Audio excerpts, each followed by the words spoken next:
हाँ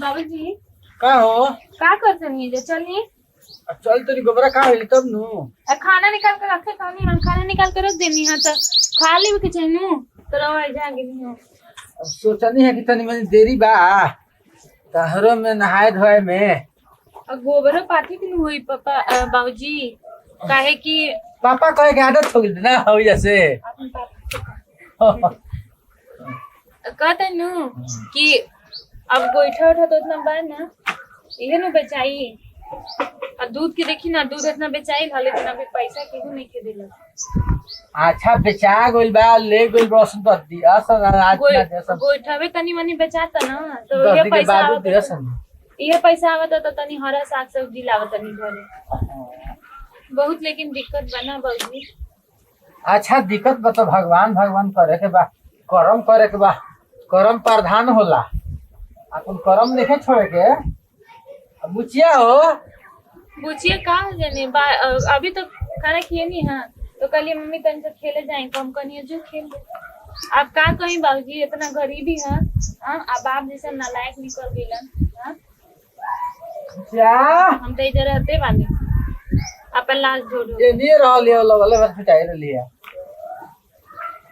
ओकरो पढ़ावे लिखावे तो सोचे तन लेकिन उतना पैसा नहीं के ओकरा के पढ़ाई लिखाई अच्छा हां बाबा कहाँ गेलू है घूमे कोई जानी पढ़े पर ध्यान दो चलो अलगा बोलो खाना खा लिया हम खाना खा ले वाले चलो होगा हो आई के गोबरा पात दे तो चलिए आवत नहीं लगले पाद देते नहीं चल पड़े। अरे अरे कहाँ जाते रहे हम तो जगह संग खेले आते हैं। चल भाग हम नहीं खेलते हो संग खेले जा पड़ी जना अनपढ़ गवार कहीं की खाली खेले खेले में करेले पढ़े के दिखाने नहीं के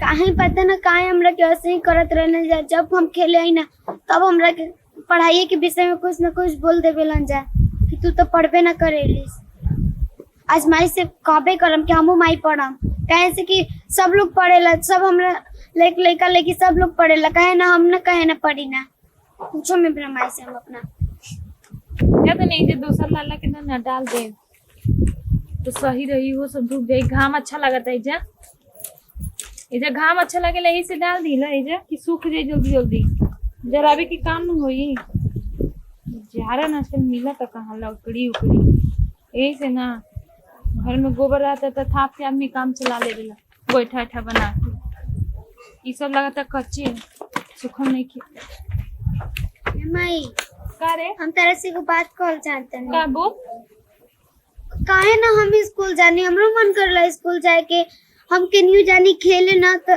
कहीं ना कि हमरा संग खेले जाता हमरा के अनपढ़ गवार कह के भगा दे बेलन जा कहलन जा कि तू ना पढ़ेलिस अगर हम तोरा संगे राम जा तो हमनियो के तोरे नियन बन जिम जा हमरा संग केहू ना खेलेला हम पढ़म तबे ना हमरा संग केहू खेली बतियाई बोली काहे नहीं कि हम पढ़त आए अरे तो तू अभी छोट न हो बड़ा हो ना थोड़ा सा तब ना तहरे के पढ़ाई बेटा और तू इतना छोटा हो अभी कैसे स्कूल जाइबू बोला हम छोट बानी हाँ अभी के तरह के पढ़ाई इतना छोट बच्चा के सब ओजे मास्टरनी लोग कहे लगी कि इतना छोटी है कैसे आप इसको पढ़ा रहे हैं हाँ तो लेकिन काहे हमरा कैसे से बोले ना जाओ वो लोग ऐसे ही बोले लन हाँ तरह के चिड़ियाबे लन लोग तू कही हो अब कही नो तो तू कही है ठीक ना कि हम छोट बानी तहले लोग जैसे बढ़ नो तो फिर हमरा के हमर माई पढ़ाई है तो उन लोग से अच्छे स्कूल में पढ़ाई हम रखती समझ गेल ना आ जाता और कमंडल में ना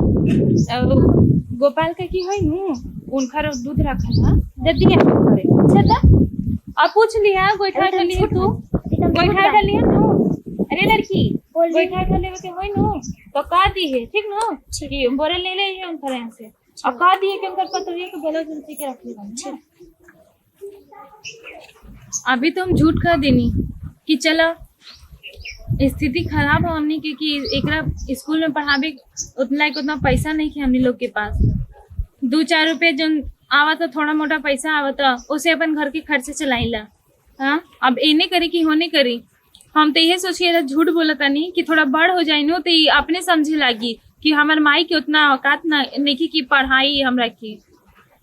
पैसा रही तो काहे ना अपन लड़की के पढ़ाई थी की कर ऐसा शौक है साधन आवे कि अपन लड़का के अनपढ़ की हो बनाई। हाँ, कि पढ़ा लिखा के अच्छा कुछ बनाई। पर ना, हम अपन लड़की खातिर कुछो करम, लेकिन जरूर ओकरा के शिक्षा के ज्ञान तो जरूरे दे। गरीबी अपन जगह है, लेकिन हम मेहनत कर देम ना, 2 रुपया अगर अच्छा आ जाए तो हम अपन लड़की के 2 अक्षर के ज्ञान तो दे सकेला ना। आई नहीं एने प्यार तनी करी, प्यार तनी करी, ए राजा बोला तनी भेरी भेरी सॉरी, वेरी सॉरी। आई नहीं एने प्यार तनी करी, ए राजा बोला तनी भेरी भेरी सॉरी, जनी हाला को के सबके जगाई जी, अरे छोटी छोटी बातें खाती मुंह न फुलाई जी, अपना सगनिया के जनी तड़ पाई जी, छोटी छोटी बातें खाती मुंह न फुलाई जी, अपना सगनिया के जनी तड़ पाई जी। तोहनो किस्सा गलती खातिर काहे खिसी आइल बानी, बाबू माई के छोड़ सैया रौरे खातिर आइल बानी, तोहनो किस्सा गलती खातिर काहे खिसी आइल बानी, बाबू माई के छोड़ सैया रौरे खातिर आइल बानी, कि खाना थाली में परोसल बाटे खाई जी, अरे छोटी छोटी बातें करके मुंह न फुलाई जी, अपना सुगनिया के जनी तड़ पाई जी, छोटी छोटी बातें करके मुंह न फुलाई जी, अपना सुगनिया के जनी तड़ पाई जी। कैसे करते नहीं बाबा? बहुत मस्त, बहुत मस्त। कितना अच्छा डांस की लू है। हाँ? अरे तू लोग मम्मी ये लोग कहेला कि तू पढ़ले बड़े ना, तुमने के सुना नहीं छत पे डांस करत रहलू जा। दीदी तू डांस करत रहलू ना? हाँ। दीदी तू हमनी के डांस सिखाइबो? हमनी के स्कूल में भाग ले रही है तो हमनी के डांस के चलते हमनी के भाग ना ले पाए नहीं है। दीदी हाँ, हमनी के डांस सिखा दो। सिखा दी। हाँ बोल दो, सिखा दो। ठीक है सिखा दे। हाँ, काहे से आज ही हेलो। ठीक। हाँ, ठीक। जा। चल। मम्मी कैसे डांस सिखा दे? जैसे अभी कहली वो उसी सिखेबो। हाँ, जाना करो। ये सब सीखे में ना ढेर पैसा लगाता। हाँ, अब ये तो भगवान के आशीर्वाद नु हाँ हमार लड़की खातिर कि इतना अच्छा से गा लेवेली और इतना अच्छा से नाचेली। हाँ, और इससे बढ़ के हमरा अपन लड़की खातिर का चाहिए? एगो और पूछे मारू, ये तो अपन गुण है और कितना अच्छा। हाँ, नमकी कटोरी वाला कौन बा? वो तो होली हटे ना बाबा। का भइल बा? मारा ए बबुआ। हाँ बाबा। तो डांस सही करे के बस। तो लिखे डांस करे सब। ठीक बात है, आओ तो बच्चा। हमारे संग करिए ठीक ना? हां, देखिए। सिखा दो। अब पैसा लगी सीखे में, देखो नु। हाँ ठीक बा। हां। अरे वाह, चला आ जा। कि ए जीजा नासी जनी नन्हा की कटोरी, लोटा में रंग चाहे पलटी में गोरी। ए तरी ना, हम जिसे करते नहीं उसे करा जा। ए जीजा नासी जनी नन्हा की कटोरी, लोटा में रंग चाहे पलटी में गोरी। किया रे ऐसे न जबरी अपरी डाले ते हम भीतर, अरे ऐसे न जबरी अपरी रंगे ते हम भीतर, ए जीजा लागे लागी पाला कहरी लहसर लहसर, ए जीजा लागे लागी पाला कहरी लहसर लहसर। कैसा लगा था? ठीक लगा था। हाँ, तो कल से तू लोग आ जाएगा। हाँ, संजी खानी। चलो चलो चलो पैसा ले लो। ठीक बा। बच्चे तन के ठीक दिया हो। हाँ बाबूजी, सब सीखे में कितना पैसा लगेला। हाँ। हमनी के पास इतना पैसा ही नहीं थी कि बुच्चे के सिखाएं जा। हाँ। लेकिन इतो एकरा के अंदर इतना गुण है तो भगवान के दियल आशीर्वाद नु। हाँ, हाँ। हमर लड़की के। हाँ। उदास काहे हो गई रे? अरे उदास ना मम्मी, हम तो बहुत खुश बानी कि हम कमाएं तो हम वो पैसा से हम पढ़बो करब। तब जे हमरा कहलो ना निपड़ ओकरा के हम बताएं कि हम निपड़ नानी सबसे तेज हनी। हाँ हो तू पढ़बू। अभी हम छोट बानी, छोट उम्र में हम डांस सिखावत हनी इतने बड़े बड़े आदमी के, कितना हम खुश बानी। अच्छा अब खाना वाना खियाओ हमनी के। चला चलो चला खा ला। पढ़बू काहे ना, हम तारा के पढ़ाए नु कहत हनी तारा के पढ़ाए हो गई। शिवानी तो बहुत अच्छा डांस सिखाता है और कितना लड़का लोग उनका के सीखे जाला भीड़ लग जाला गाने गमे भीड़ लग जाला। हाँ शिवानी तू तो डांस बहुत अच्छा सिखावत है लेकिन तनी सब पढ़ लेबू तो तोहरे काम आई। तेरा पता नहीं है ना, हम माई कहली ना कि अभी हम छोट बानी, बड़े दिन तो इतना हम माई पढ़ैया कि सबसे तेज हो हम अपने स्कूल में जान जा।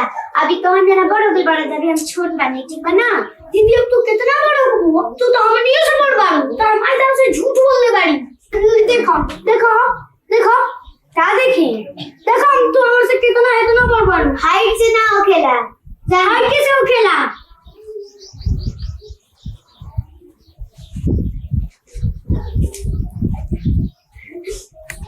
का बनी तू काहे रोत आड़ू? कुछ ना।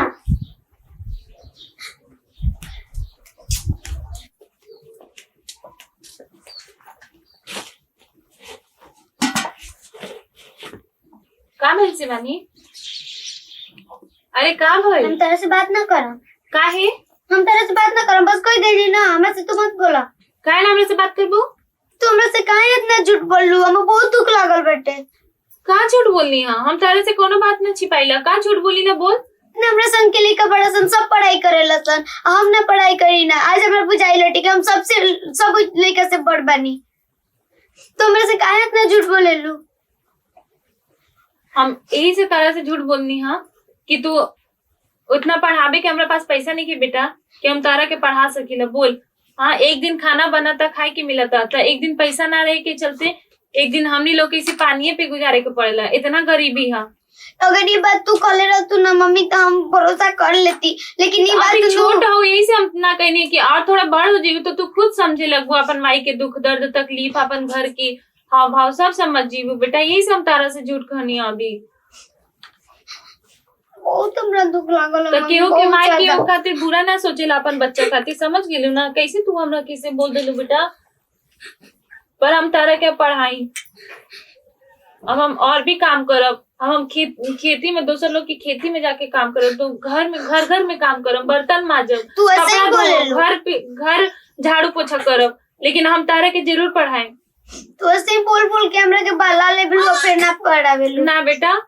अब हम सच में अब हम इस सब कुल काम करके करम, सब्जी बेचम, जौन करे के तौन करम, लेकिन पैसा जोगा के तहर स्कूल के फीस खातिर उतना पैसा जरूर कर ले। तहार कसम खाता नहीं हम जरूर करम बेटा। मम्मी तू जो काम करते हो ना, तू वही काम करा, क्योंकि घर में बर्तन ना हो रही, क्योंकि घर में जाके काम नहीं के करे के। और ना हम इतना छोट बच्चा के हम डांस सिखाए ना सब लोग आके हमरा के पैसा देते बैठे, तो वही पैसे से हमनी के घर खर्च भी चली और हमारे पढ़ाई की फीस भी दिया। हाँ, हम तहार कुल उतना बच्चे सीखा था ना डांस, हम तहार कुल डांस के पैसा जमा करके रखब, और हम जौन काम करते नहीं उसे सब कुछ मिलजुल के आपन कर लेम। हाँ, कितना समझदार हमार बेटी है। हाँ चला।